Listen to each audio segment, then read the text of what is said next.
Plus cette affaire est finie, plus il est évident qu'elle ne finira jamais. En écrivant ces mots en 1910, Charles Péguy n'imaginait sans doute pas que l'affaire Dreyfus reviendrait occuper notre Assemblée en 2025.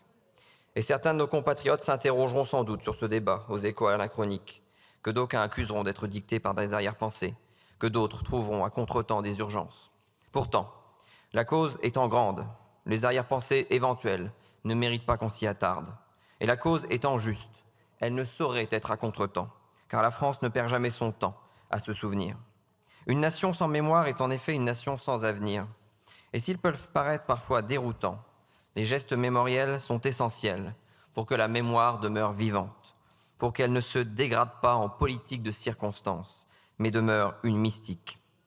Élever Alfred Dreyfus au grade de général de brigade n'apportera rien à celui qui repose au cimetière du Montparnasse. Mais les gestes mémoriels ne sont pas en réalité pour les morts, ils sont pour les vivants. En disant ce qu'ils furent, nous disons ce que nous sommes et ce que nous aspirons à être encore. En élevant Alfred Dreyfus au grade de général de brigade, nous réaffirmons le combat de la France contre l'arbitraire, contre l'injustice, en réparant la dernière humiliation qui lui fut infligée, en corrigeant un manquement commis par nos prédécesseurs dans cet hémicycle même. Polytechnicien, élève de l'école de guerre, officier remarqué, remarquable, Alfred Dreyfus aurait dû connaître une carrière à la hauteur de ses talents.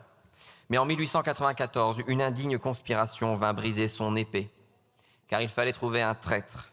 L'état-major avait cherché et trouvé un officier juif qu'on abandonna aux violences de l'antisémitisme. Il fallut la détermination héroïque, au premier rang de Lucie et Mathieu Dreyfus, son épouse et son frère, du lieutenant-colonel Picard, du vice-président du Sénat, Scheurer-Kessner, et bien sûr d'Émile Zola et de tant d'autres, pour que la vérité finisse par surgir.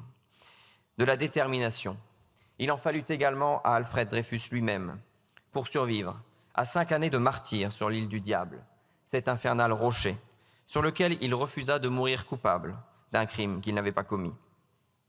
Il fallut attendre 1906 pour que son innocence fût définitivement affirmée par la Cour de cassation.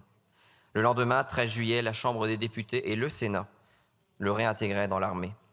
Mais plutôt que de clore l'affaire, cette réintégration vint réparer l'injustice par une nouvelle iniquité, en ne le réintégrant pas au grade auquel il avait droit en regard de son ancienneté. Dans une lettre adressée au désormais chef d'escadron Dreyfus, la veuve d'Émile Zola pouvait ainsi écrire « Alfred Dreyfus reste victime.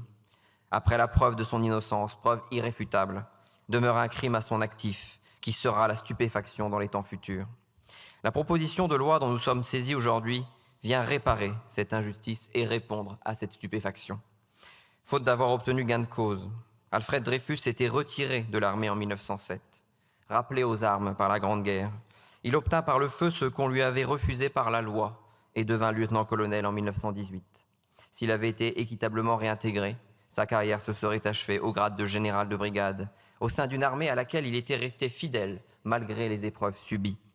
Car malgré l'étrange défaite morale d'une partie de l'état-major, égarée dans la condamnation d'un innocent, et car le déshonneur de certains ne saurait engager l'honneur de tous, cette armée n'en demeurait pas moins l'armée de la France, l'armée qui défendit la patrie au prix du sang, à Verdun, au chemin des dames, avec Dreyfus dans ses rangs.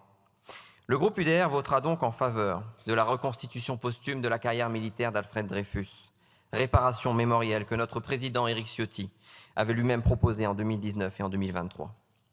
En reconstituant enfin la carrière de ce patriote français, nous saluons le service du pays qui fut le sien, le courage dont il fit preuve face à l'adversité et les valeurs que son combat va inscrire dans la mémoire nationale.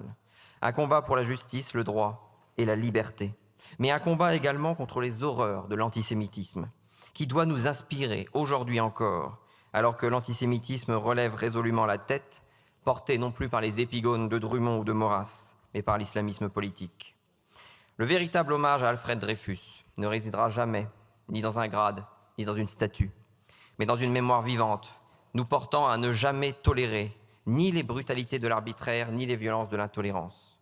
Alors, au moment de saluer la mémoire du capitaine Dreyfus, bientôt général, ayons une pensée pour tous les innocents humiliés qui, tout autour de la terre, sont écrasés par la conspiration de l'arbitraire, au premier rang desquels notre compatriote Boualem Sansal. Je vous remercie.